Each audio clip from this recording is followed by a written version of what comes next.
Assalamualaikum warahmatullahi wabarakatuh. Alhamdulillahi rabbil alamin wa bihi nasta'inu ala umuri dunya waddin. Ashhadu an la ilaha illallah wahdahu la syarika lah wa ashhadu anna Muhammadan abduhu wa rasuluh.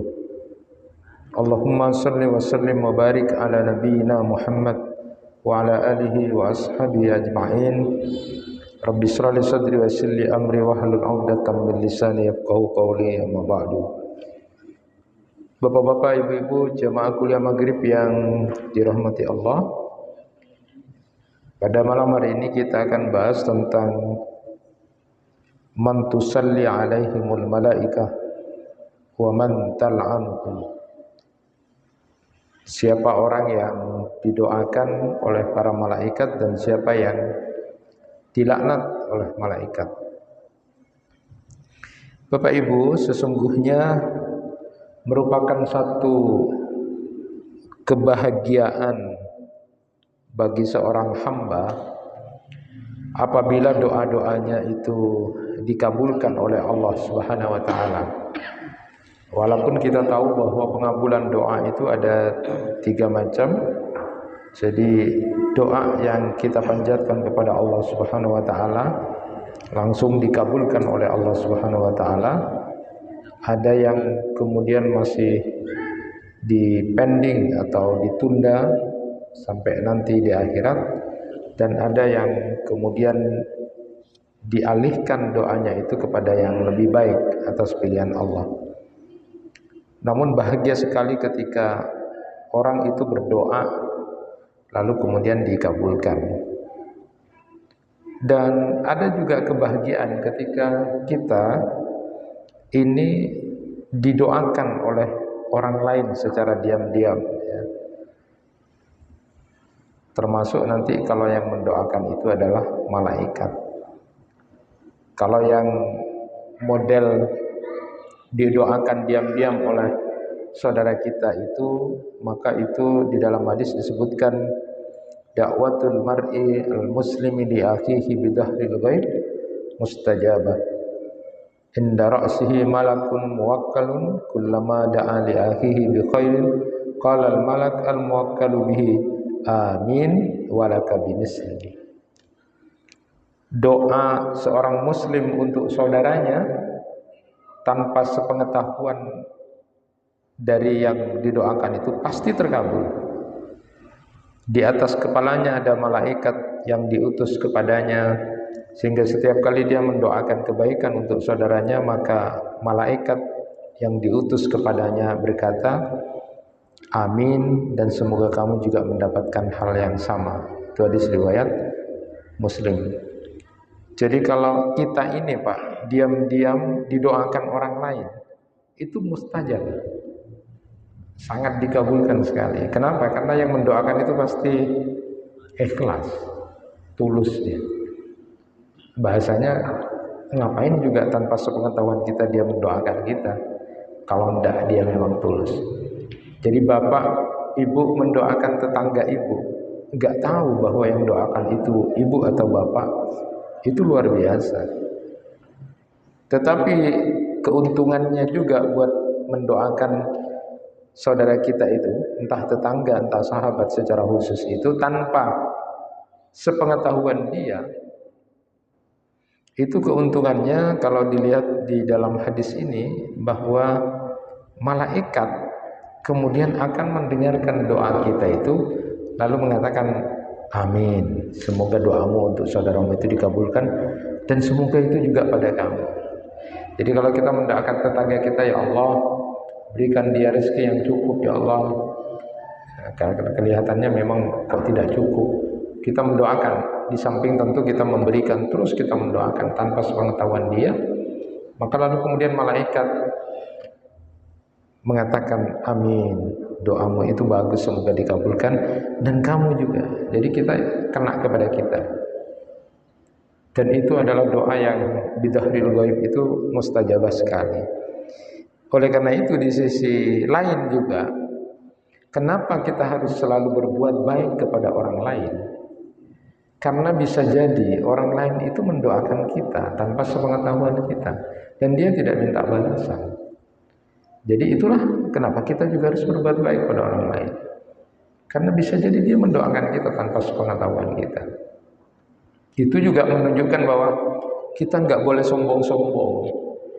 Nggak boleh sombong kalau kemudian mendapatkan apapun yang kita inginkan. Bisa jadi juga jangan-jangan kita kemudian berhasil mendapatkan apa yang kita impikan itu atas doa orang lain yang kita tidak tahu. Jadi tidak boleh sombong. Mungkin itu sebenarnya adalah doa orang lain. Dan juga supaya kita berbuat baik pada orang lain. Jangan-jangan orang lain itu mendoakan kita. Dan kita memang harus dibiasakan mendoakan orang lain itu. Kenapa? Karena malaikat tadi sudah mengatakan amin lalu untukmu. Maka kalau ada seorang alim itu yang punya kebiasaan mendoakan orang lain, dalam waktu perjalanan dia 1 jam ke depan, isinya banyak mendoakan orang lain, itu luar biasa. Keluar dari rumahnya, lihat tetangganya masih kayaknya kurang dapat rezeki, didoakan, ya Allah berikan dia rezeki yang cukup. Jalan lagi kemudian lihat ada toko, warung yang gak ada pembelinya, kasihan, dia pikir, ya Allah berikanlah dia orang-orang yang datang mau membeli ke tempat itu. Padahal mungkin yang mendoakan ini lebih miskin gitu, dari sendi toko, sendi borong. Tapi ini seringnya Ustaz ya gitu kan, mendoakan itu kan luar biasa. Ini kan amalan-amalan sederhana. Kita itu kan kadang-kadang mikir amalan-amalan besar, amalan yang kecil-kecil itu tidak diamalkan. Ke depan lagi lihat, kemudian ada orang tua yang gila. Itu kalau dalam bahasa hadis sebenarnya bukan gila, itu al-mubtala. Al-mubtala itu orang yang kena musibah, gak kuat mikir lalu agak depresi gitu. Depresi tidak terobati, akhirnya agak miring gitu. Kita tidak boleh langsung nuduh-nuduh kata orang mereng, jangan. Kita doakan, ya Allah mudah-mudahan sembuh. Kita kan membayangkan bermauan pas tepat keluarga kita di masalah depresi seperti itu kan gitu. Kita doakan mudah-mudahan. Jadi selama 1 jam ke depan itu isinya doa, dan ternyata doa kita yang tidak diketahui oleh pemilik warung, tidak diketahui tetangga kita, tidak diketahui oleh orang yang keluarganya bahkan tidak mendoakan dia. Setiap dia melakukan pergerakan ke depan, dia berdoa, malaikat langsung kemudian mendoakan. Malaikat amin walaka bimisli, dan kamu juga akan dapat seperti itu. Jadi kalau ditanya kenapa kita sibuk mendoakan orang lain, lah kamu doa apa yang kamu panjatkan kepada Allah? Masih doa ki orang, mana tak doa. Engkau lah cukup dengan mendoakan orang lain, itu sesungguhnya akan kembali kepada kita. Itu luar biasanya. Jadi boleh mulai besok, mulai teruslah dipraktekkan, atau mau saya doakan. Itu berarti hati kita bersih, karena tanpa disuruh dia, kemudian kita mendoakan. Yang jelek itu kan keluar, habis tetanggaku menteri bengkaan, ajalan boleh atau mau baru, ada saya mulai dulat benar, ada saya mulai paraja pembukaan launchingnya, ada pas. Terus mau bisa masuk surga gimana kalau gitu?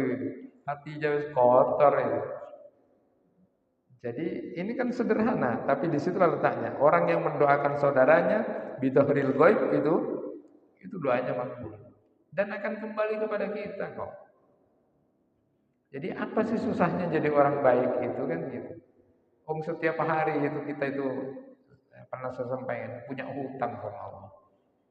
Kita bisa bangun saja hidup sehari itu udah sehat, ada makan, ya cukup makan hari itu, udah usah mikir yang hari itu ada makan.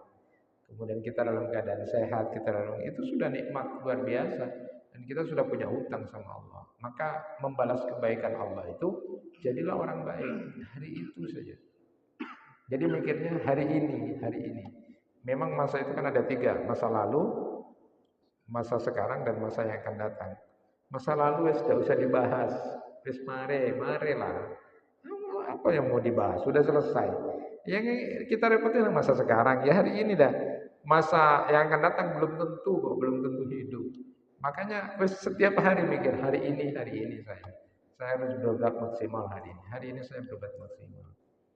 Jadi itu pikirannya sederhana tapi luar biasa efeknya. Bahkan kalau Sufyan Ats-Tsauri itu menyatakan orang kejam itu, orang sadis itu bukan hanya orang yang bunuh orang, mutilasi orang, potong-potong. Sudah bunuh orang, dipotong-potong terus dimakan nanti dimasak. Itu kayaknya sadis kejam. Tapi katanya Sufyan Ats-Tsauri itu orang tidak hanya seperti itu kejam dan sadis. Tapi orang yang satu, dia itu tidak pernah mendoakan orang lain. Itu sadis, Pak. Itu kejam. Jadi kalau kita tiap hari mendoakan diri kita aja, itu kejam namanya. Bukan salah, tapi itu kejam ya. Ya Allah, rezeki banyak ya Allah. Mun selain kak suka lah ya Allah, terserah pokoknya kau lah. Itu jelek gitu. Artinya dia selalu mendoakan dirinya sendiri dan tidak sempat berdoa orang lain. Itu kejam itu. Dan berarti hatinya tidak bersih. Orang yang hatinya bersih itu pasti mendoakan orang lain. Coba, sudah tidak ada yang bayar, tidak ada upah, kok mendoakan tetangganya, mendoakan sahabatnya. Ya, itu kan luar biasa, itu berarti hatinya bersih. Tapi kalau cuma mendoakan dirinya sendiri, itu berarti itu sadis, kejam katanya Sufyan Ats-Tsauri. Walaupun yang beliau sebut itu ada 4 ya. Tapi yang ada kaitannya dengan yang kita bahas ini adalah masalah doa. Jadi yang 3 lainnya kata beliau, orang kejam itu orang yang bisa baca Quran. Yang kedua, orang yang bisa baca Quran tapi kok enggak baca Quran sehari, minimal 100 ayat, itu kejam. Kejamnya pada diri sendiri. Kenapa? Karena orang baca Al-Quran itu satu huruf itu sudah 10 kebaikan. Betapa bodohnya sebenarnya kita kejam pada dirinya. Dia tidak memanfaatkan momentum, dia tidak melakukan itu padahal nilainya luar biasa. Baca Al-Quran bisa dia, tapi kok tidak baca sehari minimal 100 ayat, itu kejam. Loh kok bisa kejam? Iya, karena dirinya itu tidak membekali untuk dapat rahmat dan pahala dari Allah itu. Padahal udah jelas satu huruf 10 kebaikan. Alasannya apa? Alasannya tak sempat, sibuk. Itu belum jadi presiden, itu belum jadi bupati lah sibuk. Pas baru mau jadi bupati. Jadi artinya kita ini kadang-kadang pula sibuknya. Padahal di sela-sela itu ada pasti kalau ada kemauan. Nah kita ini butuh banyak sangu. Nah kenapa kita butuh banyak sangu kok tidak ambil sangu yang gampang itu? Jadi kalau anak-anak yang suka main game-game, poin-poinnya itu banyak loh. Poin diambil ini poin banyak. Nah kita ini baca Al-Quran itu tidak ada kemudian amal yang sederhana tapi kemudian punya banyak amal banyak, itu 10 kebaikan. Saya sering memberikan gambaran hari ini, ayo berbuat kebaikan sama istri saya, ayo buat kebaikan. Itu cuma dihitung 12 macam, nggak lebih. Senyum pada orang lain, bantu orang lain, nolong orang lain, tidak ngerasani orang, itu terbatas. Tapi ketika kita baca Al-Quran satu huruf, udah 10 kebaikan. Maka bodoh katanya bahasanya kan. Berarti kita kejam, sadis pada diri kita sendiri. Yang kita harusnya banyak mengambil poin-poin itu, kok satu hari tidak baca. Ya. Apalagi di usia-usia yang sudah tidak banyak diberikan banyak pekerjaan, sebenarnya penting itu untuk membaca Al-Quran. Bapak-bapak yang ibu-ibu yang sudah di atas 45 tahun, 50 tahun itu baca Quran. Ya, kalau waktunya itu nanti anak-anaknya kalau sudah waktunya ngambil anaknya diambil, pas lacu Bapak ibu nih pateti pembantu apa ngancu kompoi ya terus tak ngaji. Ada yang sampai kemudian saya tak bisa ngaji kenapa? Ngancu kompoi seharian Ustaz. Itu bapak ibunya itu yang keliru itu. Ya dikasihlah kesempatan bapak ibunya kasih sangat disuruh baca Al-Quran. Ya, karena orang-orang yang sudah di usia seperti itu luar biasa teman. Dan bahkan ada seorang alim yang saya senang sekarang jadi orang tua katanya. Saya sekarang senang jadi orang tua daripada anak muda, saya lebih senang jadi orang tua katanya. Gitu. Karena pada waktu muda dulu sedikit zikirnya, tapi ketika tua seperti sekarang zikirnya banyak. Kenapa tidak banyak? Ya. Kalau dulu waktu masih muda mancing jaga itu biasa itu. Tapi ketika sudah tua, bismillahnya banyak itu. Itu mancing nggak bismillah, bismillah itu banyak itu. Deki oleh pas jaga, alhamdulillah. Deki pas deki tojua boleh leku terus bismillah bismillah itu lah. Deki oleh toju, alhamdulillah alhamdulillah. Saya senang jadi orang tua katanya. Jadi saya lebih senang orang. Coba dulu waktu muda, Joko mancing, tak ada bismillah alhamdulillah ya. Saya senang jadi orang tua, kan gitu. Nah, kesempatan itulah sebenarnya dipakai. Jadi kata Sufyan Ats-Tsauri, orang kejam itu orang yang bisa baca Quran, dia tidak sedang belajar bahasa Quran, tapi sudah tahu baca Al-Quran, tapi kok nggak baca Al-Quran, minimal 100 ayat itu sehari itu rugi. Dia tuh butuh sangu yang banyak. Itu kejam itu pada dirinya sendiri. Jadi kejam itu bukan cuma diartikan yang tadi itu gitu ya. Banyak sih perbuatan sadis, kejam. Memfitnah orang begini banyak. Tapi ini perbuatan seperti ini pun sudah kejam pada dirinya sendiri. Ada lagi yang beliau sebut adalah orang yang lewat di depan pemakaman atau kuburan tapi dia tidak mengucapkan salam. Jadi kalau lewat ke kuburan itu assalamualaikum ya ahlul kubur minal mu'minin wa ana atikum insyaallah kun. Baca seperti itu. Itu dengar Pak. Mereka melihat, tahu kepada kita. Tapi kita itu lewat saja, malah ketawa-ketawa kan di depan kuburan, ketawa-ketawa. Itu kan luar biasa, itu kejam itu. Mereka itu butuh juga salam dari kita, doa dari kita. Menghormati mereka yang sudah meninggal supaya kita belajar. Enggak, kalau kita sudah senang lewat kuburan ya lewat aja ketawa-ketawa itu. Malah yang lebih parah anak-anak yang pacaran di kuburan itu Pak. Padahal kalau lewat sendiri takut itu. Tapi ketika pacaran enggak takut Pak. Kenapa? Karena sesama setan tidak saling mengganggu kan gitu. Jadi banyak setan di situ. Ya anak-anak pergi ke kuburan gitu kan. Karena kalau terang-terangan enggak enak. Nah, kemudian yang keempat itu orang kejam itu juga adalah orang yang diundang orang lain, tidak ada halangan, tidak ada kegiatan, tapi dia tidak hadir. Itu kejam. Ini kan sederhana. Diundang, lagi tidak ada keperluan, tidak ada kemana-mana, free, tidak lagi sakit, terus diundang tidak hadir Pak. Itu kejam juga. Kan kita tahu bahwa hak seorang muslim adalah ketika diundang, datang. Itu tidak datang, tidak ada alasan yang syar'i gitu. Itu kejam itu Pak. Loh kok bisa? Kan cuma satu orang. Coba kalau yang diundang itu berpikir sama seperti orang itu. Masa pas engkau tak hadir, berdua ajaran, janganlah tak kira. Tapi pas sampai ke masa engkau tak hadir, adik saya hadir itu. Jadi itu juga termasuk kejam. Jadi hak seorang muslim pada muslim yang lain ketika diundang, kecuali mungkin sedang bepergian, sakit, tidak enak badan, ada halangan wajar. Tapi kalau tidak ada, tinalah songkok. Itu juga termasuk orang sadis, orang kejam. Ini kan sederhana.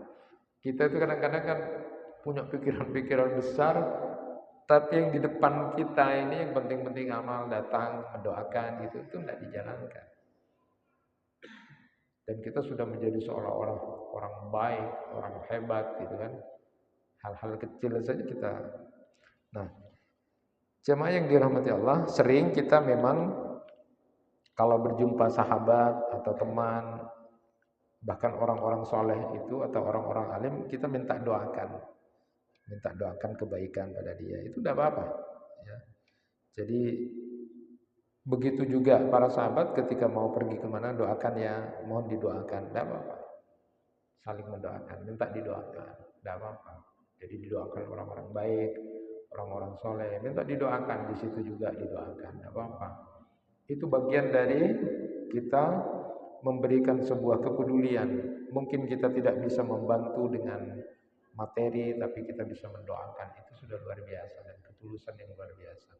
Nah, bagaimana kalau seandainya kemudian yang mendoakan kita itu adalah para malaikat? Nah, itulah kita tahu bahwa malaikat itu adalah makhluk Allah yang kemudian disifati di dalam Quran surat At-Tahrim itu la ya'sunallaha ma amarahum wa yaf'aluna ma yu'marun. Jadi malaikat itu tidak pernah bermaksiat kepada Allah dan dia kemudian melakukan apa yang menjadi perintah Allah. Selalu dilakukan. Jadi tidak pernah bermaksiat kepada Allah dan apa-apa yang diperintahkan kepada mereka, mereka lakukan. Itu malaikat. Nah, kalau yang mendoakan kita malaikat itu apa tidak keren? Nah, inilah yang akan kita bahas. Siapa saja yang kemudian didoakan oleh para malaikat itu. Nanti setelah bahasan itu kita akan lanjutkan kepada siapa juga yang dilaknat oleh malaikat. Di dalam hadis itu disebutkan riwayat dari Anas bin Malik radhiyallahu an. Contohnya adalah suatu ketika Rasulullah datang ke rumahnya Sa'ad bin Ubadah. Lalu Sa'ad membawakan roti dan minyak untuk beliau, kemudian beliau memakannya. Jadi Nabi disuguhi makanan gitu. Setelah itu beliau berdoa. Aftara indakumus shaimun wa akala ta'amakum al-abrar wa sallat alaikumul malaikah. Orang-orang yang berpuasa telah berbuka di rumah kalian. Orang-orang baik memakan makanan kalian. Semoga para malaikat mendoakan kalian agar mendapatkan rahmat. Jadi malaikat itu juga mendoakan. Di dalam hadis ini digambarkan Rasulullah pernah berbuka puasa di rumahnya Sa'ad bin Ubadah ini, lalu kemudian Rasulullah mendoakan mudah-mudahan kalian yang telah memberikan makanan buat orang-orang yang berpuasa ini diberikan berkah oleh Allah Subhanahu wa taala dan juga para malaikat mendoakan kalian. Artinya bahwa memang malaikat itu juga ada yang mendoakan kita. Bayangkan kalau kita memahami bahwa kedudukan malaikat sedemikian mulia di hadapan Allah karena tidak pernah bermaksiat dan selalu mengerjakan apa yang diperintahkan oleh Allah. Lalu kemudian yang mendoakan kita itu adalah malaikat. Lalu sekarang man tusalli alaihimul malaikah. Siapa orang yang kemudian didoakan para malaikat itu? Menurut nas-nas yang ada itu ada sekitar 16 orang yang didoakan oleh para malaikat itu. Yang pertama adalah orang yang tidur malam dalam keadaan berwudu, bersuci. Ini di dalam hadis yang pertama disebutkan Imam At-Tabrani itu meriwayatkan dari Ibnu Abbas radhiyallahu anhuma bahwa Nabi sallallahu alaihi wasallam bersabda, "Tahhiru hadhil ajsada taharakumullah." Fa innahu laisa min 'abdin yabitu tahiran illa bata ma'ahu fi si'arihi malakun la yanqalibu sa'atan minal laili illa qala Allahumma ighfir li 'abdika fa innahu bata tahiran. Sucikanlah badan-badan kalian, semoga Allah mensucikan kalian, karena tidak ada seorang hamba pun yang tidur malam dalam keadaan suci melainkan satu malaikat akan bersamanya dalam syiar. Syiar itu adalah segala sesuatu yang ada pada badan. Jadi yang ada malaikat di pakaian kita ini adalah syiar juga. Jadi tidaklah satu saat pun dia membalikkan badannya, melainkan satu malaikat akan berkata, "Ya Allah, ampuni hambamu ini karena dia tidur dalam keadaan bersuci atau berwudu." Jadi orang berdasarkan hadis ini, hadis riwayat Ibnu Abbas radhiyallahu anhu ini, Nabi bersabda bahwa sucikan badanmu, ya berwuduklah gitu kan. Semoga nanti Allah mensucikan diri kamu. Setiap kita tidur dalam keadaan berwudu itu, maka malaikat selalu berada di dekat kita, di dekat syiar itu, di dekat apapun yang ada yang melekat pada kita, di bantal kita, di pakaian kita, itu ada malaikat di situ. Dan setiap kita berbalik, itu malaikat menjaga dan mendoakan. Ampuni dosa hamba ini, kan luar biasa. Malaikat itu mendoakan kita. Jadi amal ini kecil, sederhana. Tapi kalau tidak diingatkan, lupa Pak. Lah cuman pas tedung, lah tak mikir ya wudhu lah cuma buru lah. Engkau ngantuk lah ya. Kadang-kadang kan begitu. Itu sederhana. Tapi kita kan didoakan malaikat. Itu luar biasa. Ada orang-orang yang tidur saja tidak peduli dengan itu. Ada sih, saya punya beberapa jamaah pengajian itu memang tanya. Banyak yang mengamalkan ini juga sudah sering wudhu. Pokoknya sebelum tidur dia harus dalam keadaan suci. Cuma karena ada juga jamaah-jamaah saya yang sudah agak sepuh-sepuh itu tanya, "Ustaz, saya sudah wudhu, tapi sarena orang tua kan itu mau saja gitu. Kentut batal boleh. Paksa wudhu boleh. Boleh ya, namun seketelo tak kuat hati." Karena sudah sepuh ya, itu sudah lihat luar biasa tuh. Ya, tapi timbang yang muda-muda itu tidak ada mikir itu. Tidur sudah dalam keadaan capek, habis main game, habis jalan-jalan, nggak kemudian tidak begini, jangan kan mikir itu. Nah, di dalam hadis riwayat Ibnu Umar radhiyallahu anhu itu juga yang semisal dengan ini, "Membata tahiran bata fi si'arihi malakun falam yastayqidu illa qala al-malak Allahumma ighfir li abdika fulan fa innahu bata tahiran." Siapa yang tidur dalam keadaan suci, maka malaikat akan bersamanya dalam pakaiannya, dan tidaklah dia bangun melainkan malaikat berdoa, "Ya Allah, ampunilah hambamu ini karena dia tidur dalam keadaan suci." Jadi malaikat itu bersama kita. Sampai kita bangun itu didoakan terus. Jadi selama semalaman itu didoakan malaikat, "Ampuni, ampuni ya Allah, ampuni." Kan keren. Bapak itu loh tidur, ibu itu loh tidur. Sampai capek-capek, sampai ngiler-ngiler itu. Tapi dalam kondisi suci, itu malaikat mendoakan sampai bangun. Apa enggak keren itu? Padahal ibu bapak udah enggak sadar. Tiba-tiba nanti bangun jam 3. Itu tidak sadar itu. Tapi selama 5 jam itu malaikat ada di bawah dan mendoakan itu. Ya, tidur dalam keadaan suci itu. Jadi yang mendoakan adalah malaikat. Amalan kecil ini, tapi jangan ditinggalkan. Kadang-kadang kan tertidurnya itu malah tertidur bukan zikir, doa, main HP. Kelihatannya tidak atatangke. Katanya orang Jawa itu tak nangke, tak agibe orang. Tapi HP agibe itu. Agibe engko HP sekarang alat modern. Iya jangan lah, tak bengko-bengko memang. Diam di kamar. Tapi perbuatannya gibe. Terakhir, engko lesor ya, ketondo tedung dah itu. Antara pas audu, mas antara adikir ada tedung seperti itu. Ya Allah, ya Allah. Ini kan sederhana. Tapi begitulah kita kemudian ditipu dan dimanjakan dengan HP. Tidur itu karena lelah main HP jam 11. Ben itu lebih hebatnya, tertidur itu sambil acareta gibah. Itu gibah modern, Pak. Pakai mediasi HP. Dulu kan tidak ada HP, ya tidak bisa mentak dateng lu si acareta. Insyaallah. Terus apa yang kemudian nilainya di situ apa? Maka ada sesuatu yang harus kita bongkar dalam diri kita, tidak usah orang.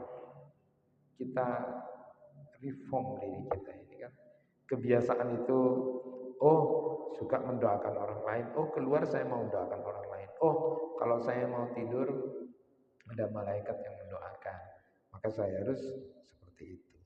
Jadi dalam dua hadis tadi itu bisa kita pahami, pertama malaikat akan bersama di dalam pakaiannya, dan sungguh teman yang paling baik dan paling mulia itu adalah ketika kita tidur ditemani oleh malaikat. Kemudian yang kedua, malaikat yang diutus oleh Allah saat memohonkan ampun kepadanya setiap dia membalikkan badannya, dan bahkan ada yang kemudian mendoakan kita sampai kita terbangun dari tidur kita. Hebat itu, Pak. Dijaga malaikat, Pak, kalau tidur itu. Kalau kita ini kan sering takut, misalnya takut, berapa takut. Sudah, malaikat itu menjaga, asalkan kita sebelum tidur itu sudah wudu. Apa yang mau ditakuti? Jadi ini amal yang ada, amal-amal mudah, tetapi besar sekali manfaatnya dan besar sekali pahalanya. Karena ada orang berpikir amal itu yang begini, amal itu yang begini. Tapi amal-amal kecil yang seharusnya menjadi habit kita, sudah menjadi habit, sudah menjadi kebiasaan kita, itu tidak kita lakukan. Ma min muslim yabitu ala dzikri tahiran fayata'am minal laili fayas'alullah khairan minad dunya wal akhirah illa atahu iya. Tidaklah seorang muslim bermalam dalam keadaan berzikir pada Allah dan dalam keadaan bersuci, lalu dia bangun pada satu malam dan berdoa memohon kebaikan dunia dan akhirat kepada Allah, melainkan Allah pasti akan mengabulkan permintaannya. Ini luar biasa kan?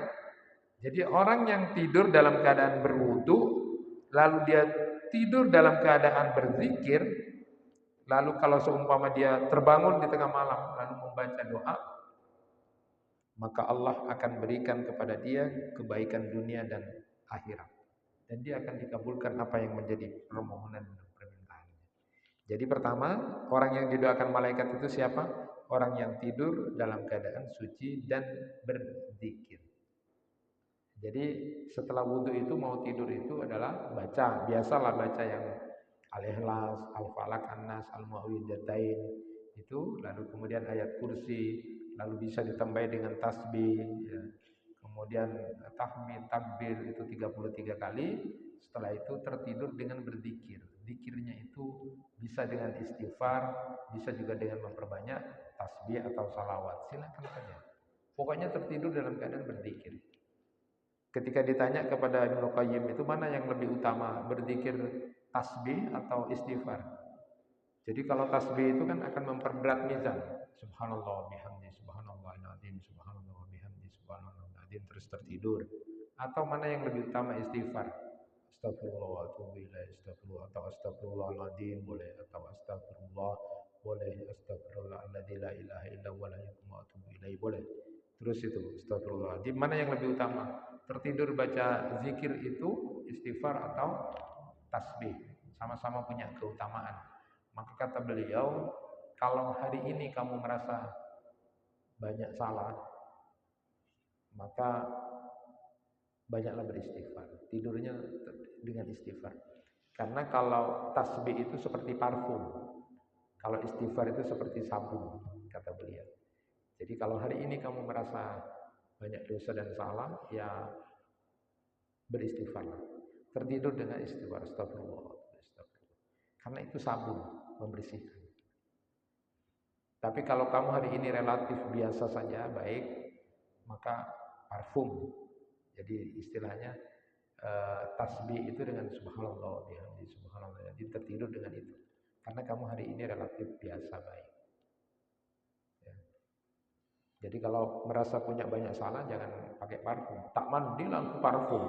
Kaburu kok semua. Tak mandi kok seret-seret. Oh.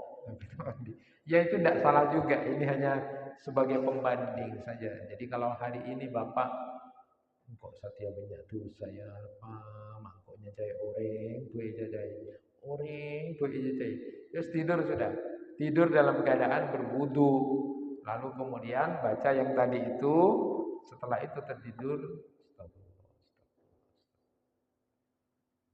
Tapi faktanya kan enggak. Banyak orang tertidur, HP na lah tak kuat. HP na itu.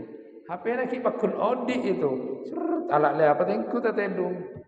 Ya Allah, pas di mana cuy? Sepuluh cuy. Ceke ngamuk-ngamuk. Wah, ada baterai. Nah, saya pertama itu ku HP. Enggak tahu juga itu.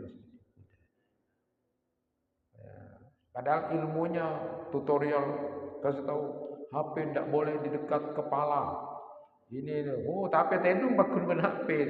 Harapah malah sabar HP na cas, tedung ngau tu go, wes selesai itu. Tambah. Nanti pertama kali saya tengku, jaga tedung, apa Pak? Itu bosan Pak, HP tidak emas. Dulu ketika tidak punya HP, Al-Quran itu tidak pernah ditaruh di kepalanya. Makanya kan ada semacam gambaran kebutuhan sama HP. Bapak ada kegiatan ngaji Quran harus bawa Quran. Lupa oleh 1,5 kilo lepuh. Quran mah tak sambil. Oh dia tina dekik bawa dari santai. Tak kira ngetek deh, tak kapulu-pulu itu kan. Tapi kalau jalan oleh 1,5 kilo, HP, boleh gitu Pak, ngetek itu. Ngetek. itu kan jauh itu. Ini kan luar biasa itu. Jadi dari sini saja sudah kita bisa melihat. Jadi intinya zikir dan bersuci itu malaikat mendoakan. Oh, dijaga malaikat dan didoakan malaikat itu keren. Orang lain saja belum tentu mendoakan kita sampai kita bangun. Paling ketemu sekali didoakan. Tapi itu keterbatasan manusia. Tapi mendoakan orang lain itu sudah bagus. Yang kedua, doa para malaikat itu untuk orang-orang yang suka berinfak, bersedekah, dan itu merupakan jalan kebaikan buat dia. Jadi orang yang suka berinfak, bersedekah itu di antara orang-orang yang dapat doa para malaikat itu adalah orang-orang yang selalu berinfak atau jalan kebaikan itu. Yang pertama di sini Nabi sallallahu alaihi wasallam bersabda, "Ma min yaumin yusbihul ibadu fihi illa malakani yanzilani fayaqulu ahaduhuma Allahumma a'ti munfikan khalaq wa yaqulu al-akhar Allahumma a'ti mumsikan talafa."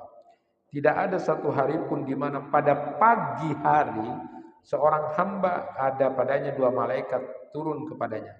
Salah satu di antara keduanya berkata, "Ya Allah, berikan ganti kepada orang yang berinfak." Dan yang lainnya berarti, "Ya Allah, hancurkan harta orang yang kikir." Hadis riwayat Bukhari Muslim.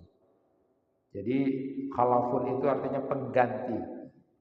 Ada yang kemudian menyebut khalafun itu penggantinya jauh lebih besar di dunia berupa balasan juga nanti di akhirat. Sama seperti yang difirmankan Allah, "Wa ma anfaqtum min syai'in fa huwa yakhlifu wa huwa khairur raziqin."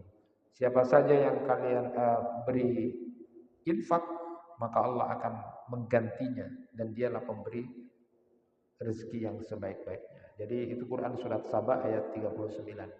Jadi orang yang di pagi hari itu berinfak Pak, ngasih sedekah pada orang kah di jalan atau kepada masjidnya pagi hari itu, maka karena ada dua malaikat yang di situ lihat, maka malaikat yang satu mendoakan, "Ya Allah, orang ini baik, ganti yang lebih besar." Itu pagi hari. Tapi yang suka medit, tidak ngasih itu kemudian malaikat malah mendoakan, melaknat dia. Ini kebalikannya, dilaknat sama malaikat, hancurkan hartanya. Jadi hartanya yang dieman-eman itu nanti tidak berkah. Jadi kita sudah dapat dua orang yang didoakan malaikat.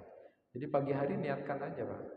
Niatkan. Ya, boleh dengan nasi makan, boleh dengan uang, apapun yang kita mampu untuk di pagi hari itu malaikat itu akan mendoakan. Beri ganti ya Allah, beri ganti.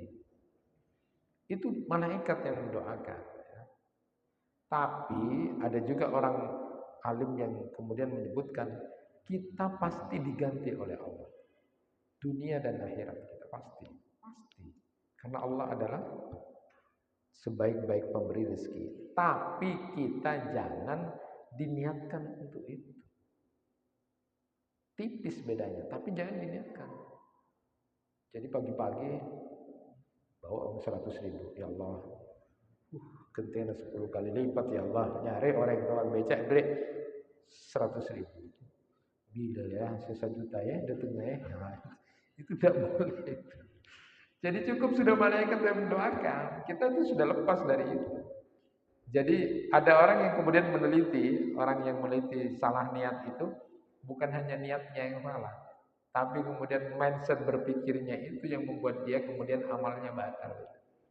Gara-gara yang dituju itu bukan tujuan sebenarnya untuk ridha Allah, tapi justru yang efek saja yang dituju. Itu yang tidak benar. Itu yang tidak benar. Jadi kalau Bapak sedekah infak, ya silakan saja karena Allah. Nanti janji Allah ya, kemudian yang disampaikan oleh Rasulullah itu merupakan efek aja. Yang tidak bisa kemudian kita jadikan sebagai goal dari tujuan kita. Karena kalau seperti itu, kalau ngasih tidak dibalas sama Allah, aduh, ya, bisa bersangka jelek sama Allah. Cek Allah, cara balasnya ada. Ada apa? Engkau lah kare 100.000 ada. Nah, itu sudah berburuk sangka pada Allah itu musibah iman itu besar itu. Sama ceritanya dengan orang yang sholat duha itu kan. Sholat duha akan memberikan rezeki jalan gini gitu kan. Luar biasa dia sholat duha. Kok sholat duha lah rajin 3 bulan. Ada perubahan kayaknya. Ada saya apa? Saya palang itu tepat pas 3 bulan beda tambah. Ya Allah, hari ada paling rezeki yang tidak disangka-sangka dah. Datang assalamualaikum. Betina minta utang itu Pak. Kita dulu pernah berhutang sama dia ya, namun celaka itu katanya. Harinya berempat duha karena salah niatnya itu. Niatnya itu kan mindset efeknya yang diutamakan itu tidak berhasil. Salah. Betul bahwa sholat duha itu adalah pembuka rezeki ini. Tapi jangan goalnya itu. Saya paling tidak terima dulu Pak. Ketika seorang profesor cerita itu. Gak enak itu Pak. Profesor itu cerita itu di mal-mal itu sebelum mal buka jam 10 gitu kan. Itu banyak sudah di musala-musala mal itu jam 9, jam setengah 9 itu banyak yang sholat duha. Tapi itu bagi-bagi tugas itu katanya Pak. Bakna bagian desa, bakna itu tukang-tukang copet itu Pak. Apa jengki? Dan dari suaranya, pembicaranya orang Madura aja, tak lewat. Jadi doa itu dianggap sebagai pembuka di sini. Terus itu golnya di situ. Kan harusnya kan sholat doa itu adalah sholat untuk kita minta taubat kepada Allah, diampuni dosa-dosa kita. Nanti kalau kita sudah diampuni Allah kan rezeki itu jalan. Cuma jangan jadikan goal. Apalagi dijadikan sholat pembuka profesi sebagai pencopet dan maling kan tidak enak itu kan. Baik ibu bapak, kita lanjutkan insyaallah pada kesempatan berikutnya. Jadi kelompok manusia yang didoakan malaikat itu ada sekitar 16. 2 sudah kita bahas, yaitu tidur dengan berwudu dan kemudian dengan berzikir. Lakukan itu. Dan yang kedua, mari kita bisa lakukan semampu kita pagi hari untuk memberikan sedekah. Sedekah itu kalau tidak punya uang, senyum. Nyapa orang, nolong orang itu adalah sedekah. Jadi sedekah itu jangan dipikirkan uang, Pak. Bantu orang, nolong orang pagi hari, meringankan urusan orang lain, itu luar biasa. Itu yang bisa kita lakukan. Masih 2 kelompok, mudah-mudahan kita lanjutkan pada berikutnya. Nasrun minallah wa fathun qarib wa basyiril mu'minin. Wassalamualaikum warahmatullahi wabarakatuh.